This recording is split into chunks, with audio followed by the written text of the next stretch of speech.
درود بر شما. من رضوی نیکی هستم و نظرگاه خوش آمدید. مهمان من در این برنامه یک محقق جوان و همیشه در حال تحصیل است. آقای ارشاد نورزی بلخی، محقق فرهنگ دوست و پرتلاش که اهل شهر مزار شریف در افغانستان است و فعلا در کشور فنلند زندگی می کند. او تحصیلات دوره لیسانس خود را در رشته‌های حقوق و علوم سیاسی و تاریخ در بلخ گذراند و سپس به کشور فیلیپین رفت. در آنجا دو مدرک ماستری را در رشته‌های دین شناسی و الهیات غربی و فلسفه غرب در سال 2015 و 2017 به پایان رسانیده است. علاوه بر این، آقای بلخی ماستری سومش را در زمینه زبان سانسکریت و فلسفه هندی در دانشگاه جواهرلال نهرو در هندوستان خوانده است. وی در زمان تحصیل در هند به صورت غیررسمی به مدت 1 سال در خانه تبت یا تبت هاوس فلسفه بودیزم را فرا گرفته و در ادامه نسبت علاقمندی زیاد به فلسفه بودایی از سال 2020 تا اکنون به صورت آنلاین در دانشگاه کتماندو این بحث را دنبال می‌کند. ایشان اکنون در حال تحصیل در دوره دکتری در دانشگاه هلسینکی کشور فنلند میباشد. آقای بلخی علاقمند به فلسفه بودیزم و تاریخ بودیزم در افغانستان و آسیای مرکزی است. موضوع تحقیق دکتریش درباره جایگاه بودیزم در تاریخ نگاری ملی افغانستان می باشد. با جناب بلخی در این برنامه می خواهم راجع به میراث تمدن بودایی و بودیزم در تاریخ نگاری ملی افغانستان صحبت. خیلی خوشحالم که جناب بلخی شما را در برنامه دارم. خیلی متشکرم که دعوت ما را پذیرفتید. آقای بلخی، از اینجا شروع کنیم که چگونه تاریخچه بودایی در افغانستان شکل گرفته است و چه تحولاتی را در طول زمان تجربه کرده است. خب بودیسم در افغانستان خیلی قدامت خیلی زیادی داره. ما روایت های از کتبی بودایی داریم که حتی رابطه افغانستان امروزی را با بودیزم برمیگردانه به زمان خود بودا. یک روایتی وجود داره که دو تاجر از سرزمین بلخیکا که بلخ امروزی هست، اینا میرن به هند و در زمانی که در هند هستن، در اون منطقه که بودا زندگی میکنه، در اونجا وقت بودا به اون بیداری میرسه، اونجا زیر درخت نشسته هست. بعد دو تاجر میایم و بعد با بودا یک هدیه میدن و متوجه میشن که بودا به بیداری رسیده. بعد از بودا خواهش میکنه که اینا شاگردای بودا شوند و بعد بودا هم قبول میکنن و بعضی از هدایای هم بودا بر اینا میدن و اینا برمیگردن به کشورشان که افغانستان امروزی هست و در اونجا اینا یک به اصطلاح معبد یا جای برای بودا ایجاد میکنن. از این لحاظ ما اگر در روایت های کتبی نگاه بکنیم، تاریخ بودیسم در افغانستان خیلی قدیمی هست و بعد هم در شواهد باستانشناسی اگر ما نگاه بکنیم، ما در حدود 300 سال قبل از میلاد ما شواهد از بودیسم در افغانستان داریم. پیدا شدن مکانهای باستانی و بخصوص با زمان آشوکا که مناطق از جنوب افغانستان و جنوب شرق افغانستان زیر سیطره و فرمانروایی امپراتوری آشوکا میآید. در اون زمان ما منابع داریم که در اینجا بودیسم حضور داشته. به این لحاظ تاریخچه بودیسم در افغانستان خیلی قدیمی هست و تقریبا 2300-2400 سال قبل تاریخچه بودیسم در افغانستان شروع میشه. چه تأثیراتی از دوره بودایی در افغانستان و در واقع در حوزه فرهنگی منطقه دیده میشه؟ ما میدانیم که مفهوم دولت ملت یک پدیده مدرن هست و حوزه تمدنی بودایی محدود به کشور خاصی که امروز ما به نام افغانستان میشناسیم و یا کشورهای منطقه نیست. در واقع درکی از تاریخ بودیزم در منطقه نیاز به دانش حوزوی بسیار کلان، حوزه کلان فرهنگی داره. تاثیرات که خب خیلی زیاده باقی مانده. در تاثیرات اگر ما نگاه بکنیم، تاثیرات بودیسم در حوزه فرهنگی ما خیلی خیلی غنی. مثلا ما اگر برای نام نام های مناطق افغانستان نگاه بکنیم، فرض کنیم مثلا نام سمنگان، درست؟ سمنگان در به حساب پروژه تصمیه سمنگان دیدگاه مختلف وجود داره و دیدگاه مشهوری که وجود داره ای است که سمنگان از کلمه سوم و سموج که به معنی مغاره هست گرفته شده.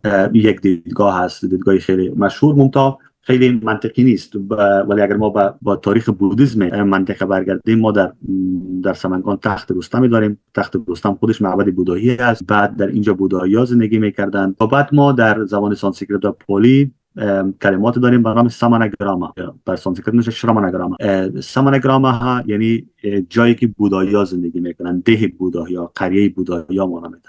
از این لحاظ ما که نگاه بکنیم میبینیم که این نام سمنگان ریشه بودایی داره. و همونطور هم مثلا ما نگاه بکنیم به بخارا، چون ما در حوزه تمدنی صحبت میکنیم، خود کلمه بخارا اصلا از ویهارا گرفته شده. ویهارا به معنای صومعه بودایی یا معبد بودایی معنا میده. بعد هم همونطوری ما وقتی که بیایم نگاه بکنیم مثلا به اسم شهر جلال آباد، ببخشید ننگرهار، ولایت ننگرهار که گرفته شده از نگارا ویهارا هست. نگارا شهر منامته و ویهارا معبد منامته، یعنی معبد شهر یا شهر، معبدی که در شهر وجود دارن. و همینطوری تاثیر بودیسم در فرهنگ ما، چی در جاها، چی در حتی اسامی خیلی از امپراتوری ها، حکمروایی ها، ما به اصطلاح جای پای از بودیسم در اون میبینیم. مثلا خود عطا سامانیان، خود سامانیان که اشاره قبل ما کردم به سمنگان، سمن، شمن، سامان، اینا کلش یک کلمه مشترک هستند و در عربی شمن میگن. شمن برای به بودایا شمن میگفتن در عربی. بعد ما سمن داریم، بعد شرمن داریم، در سانسکریت شرمن میشه، در پالی سمن میشه.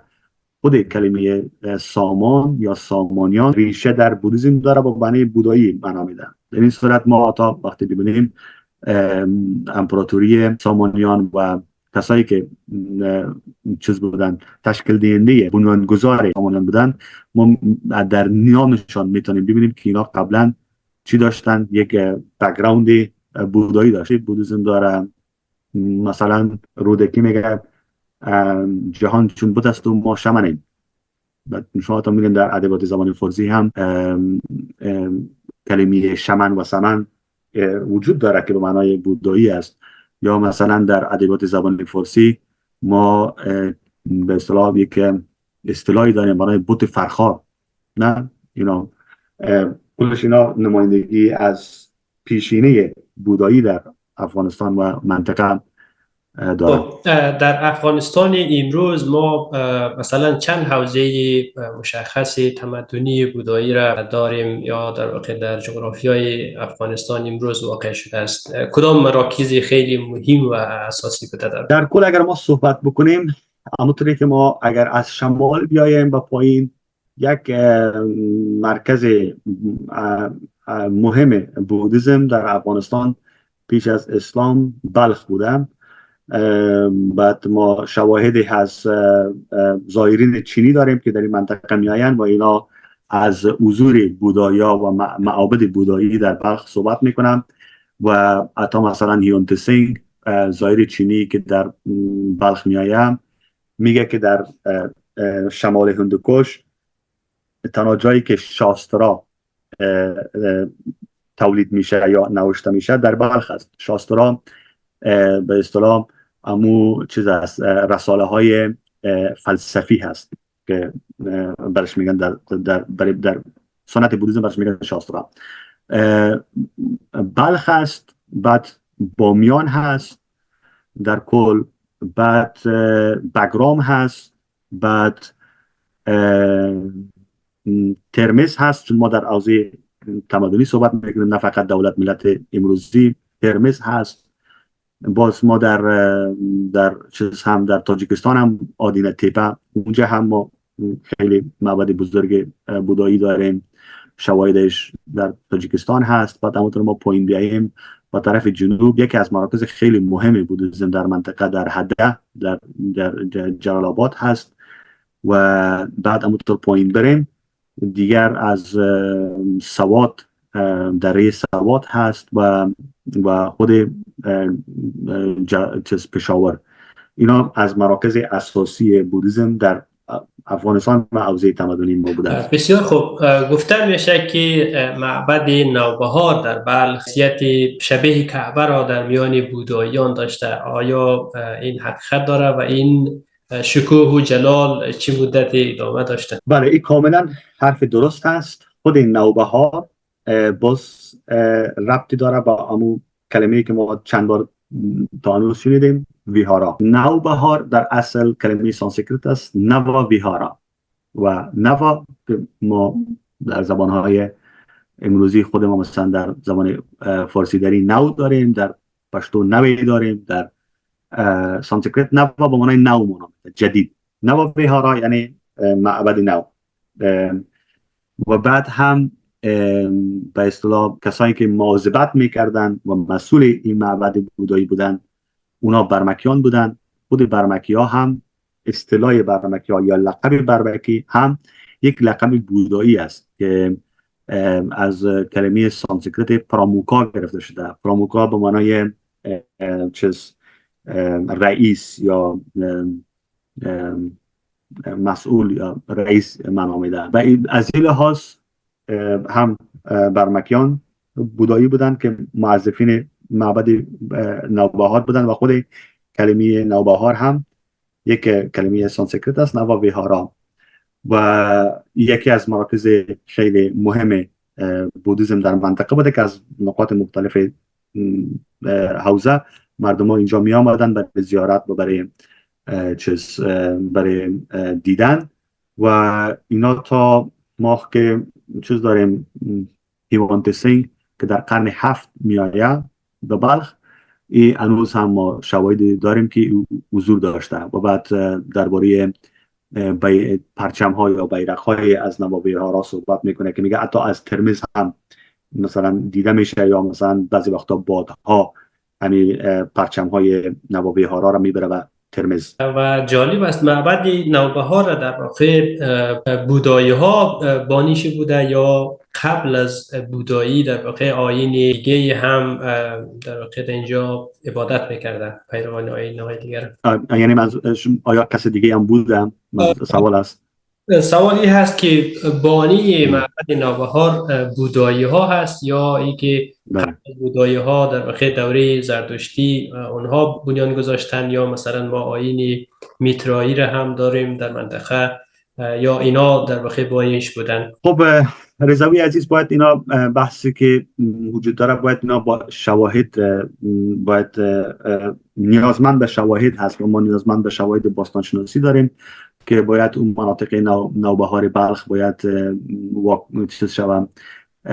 کاوش شوه و باستانشناسی، کاوش های باستانشناسی در صورت بگیره که ما ببینیم در اونجا چی شواهد دیگه ما میتونیم پیدا بکنیم. عموما در حوزه ما این به شکلی بوده که مثلا یک سنتی وجود داشته که یک معبد اول مثلا یک مربوط به یک دینی بوده، بعدن آیستا آیستا دین دیگه آمده، بعد در اون معبد از اون معبد استفاده کردن و تبدیل شده به معبد جدید از دین جدید. احتمال داره که نوبهار مثلا قبلا چیز بوده باشه، یک معبد زردشتی بوده باشه، ولی در عین زمان امکانش هم خیلی کم هست به خاطر از اینکه نیاز نیست که مثلا بیا یک نفر عموم معبد زردشتی را تبدیل بکنن به بودایی. احتمالش خیلی کم هست و بعد ما شواهد هم نداریم که معبد زردشتی بوده باشن. اون چیزی که وجود داره ای است که تمامی منابع کتمی نشان میده که این معبد بودایی بوده، اسمش هم بودایی هست، بانیانش هم بودایی بودن برمکیان. از این لحاظ ما میتونیم بیشتر بگوییم، بیشتر مثلا اگه ما بخوایم حدس بزنیم، حدس ما بیشتر به این میشه که این قبلا معبد زردشتی نبوده، یعنی کلا معبد بودایی بودن از اول. بحث دیگر موضوع حوزه تمدنی گندهارا هست. بخی جغرافیای گندهارا چی جغرافیایی را شامل می شده و چی ارتباطی بین دوره بودایی و حوزه تمدنی گندهارا وجود دارد؟ خب حوزه گندهارا که در اواخر هم خیلی زیاد توجه برش شده و خیلی زیاد توجه را جلب کرده از محققین در نقاط مختلف دنیا، یعنی تبدیل به یک مبحث مطالعات شده تمدن گندهاری. و تمدن گندهاری واقعا یک تمدن خیلی خیلی جالب و خیلی درخشانی هست و چیزهای خیلی جالب و عجیبی داره. و در تمدن گندهاری در عرصه بودیزم خیلی خیلی به اصطلاح چیز زیاد داره، خیلی چیزها را تقدیم کرده به حوزه تمدنی بودایی، حوزه تمدنی ما و در کل بر جهان بودیزم. خب یکی از این این هست که به احتمال خیلی زیاد برای اولین بار مجسمه های بودا در امی حوزه گندهارا ایجاد شدن، چون قبلا بودیزم در حول یک دینی بوده که به حساب بهش میگن ان آیکونیک، دینی بوده که مخالف تصاویر و مجسم سازی بودن، مثل ادیان اسلام و یهودیت و دیگر ادیان. در اوایل بودیزم هم اجازه تصویر نقاشی و تصویر سازی و مجسم سازی از بودا را نداشتند. بعد وقتی که بودیزم در حوزه گندهارا می آید، در مناطق امروزی افغانستان، پاکستان، در اینجا می آید، در اینجا هست که برای اولین بار مجسمه های از بودا ساخته میشن، که شاید هم دلیلش به این میشه که ما در بعد از قرن سوم قبل از میلاد حضوری از یونانی ها در منطقه داریم که یونانی ها میایند و شهرهای یونانی میسازن، مثلا در اسکندریه هایی که در بگرام هست، در کندوز هست، در آی خانم و خیلی جای دیگر ما شواهدی از شهرهای یونانی داریم. و بعد به احتمال خیلی زیاد این فرهنگ مجسم سازی از طریق یونان به این منطقه آمده و وقتی که بودیسم در اینجا اینا با هم حساب میشن، ملاقات میکنن و بعد مردم منطقه مجسمه های بودا را به شکل مجسمه های یونانی مجسم میسازن. و همینطور هم از وقتی شما مثلا مجسمه های گندهارا رو ببینید خیلی شباهت به چیز داره، به مجسمه های یونانی دارن. یکی بعد هم مثلا در ابتدا هم که صحبت کردیم یک مکتب فلسفی بودایی در گنگاچارا یا چیتاماترا کلمه سانسکریت است به معنای چیز هست فقط ذهن یا mind only، فقط ذهن معنا میدن. یک مکتب فلسفی هست که میگن که ما شناخت درستی از ماهیت طبیعت نمیتونیم داشته باشیم، برای اینکه هر آنچه که ما میشناسیم و درک میکنیم برمیگرده به ذهن ما، یعنی این ذهن ماست که برای ما تصویرسازی از بیرون نمیکنه. در این صورت ما واقعا نمیدانیم که بیرون چی هست، این وابسته به ذهن ما هست. این مکتب در گندهارا ایجاد شده و بعد یکی از مکاتب خیلی تاثیرگذار هست در جهان، به خصوص مثلا وقتی که بودیسم با آسیای شرقی به چین و ژاپن میره و حتی تبت، مکتب یوگاچارا یکی از مکاتب خیلی مشهوری هست. و از این لحاظ سهم گندهارا در فرهنگ بودیسم خیلی خیلی بزرگ هست. مثلا یک نمونه دیگه شم که با شما اضافه بکنم این است که قبلا سهم از گندهارا در تاریخ بودیسم در جهان این است که قبلا چند دهه پیش دیدگاه و اعتقاد به این بود که کهن‌ترین متن بودایی در زبان پلی وجود دارند، ولی ما در اواخر در چند دهه اخیر، در 2-3 دهه اخیر متن کتب یا به حساب نوشته های ما از گندهارا و از افغانستان پیدا کردیم که در زبان گندهاری نوشته شدن و اینا قدامت متن یا نوشتار زبان بودایی را نسبت به زبان پلی عقب‌تر میبرند. یعنی این نوشته به زبان گندهاری فعلا در جهان قدیمی ترین متن بودایی در جهان است و این خودش یک مثال دیگه از اهمیت گندهارا در تاریخ بودیسم است. زبان گندهاری در واقع چی نوع زبانی بوده است و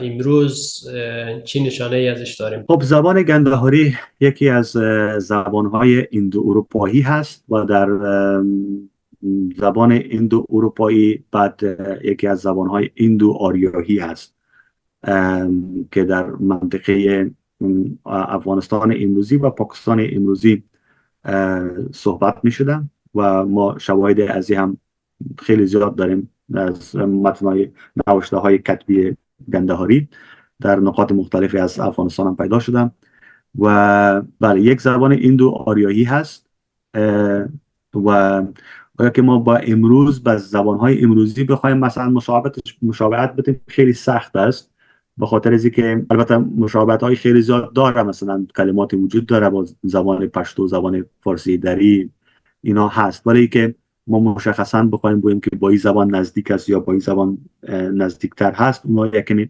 سخت است. مثل که مثلا بگیم که مثلا زبان پشتو به زبان باختری نزدیکتر است یا زبان فارسی دری، اینا یکمی بحث‌های خیلی سختی است.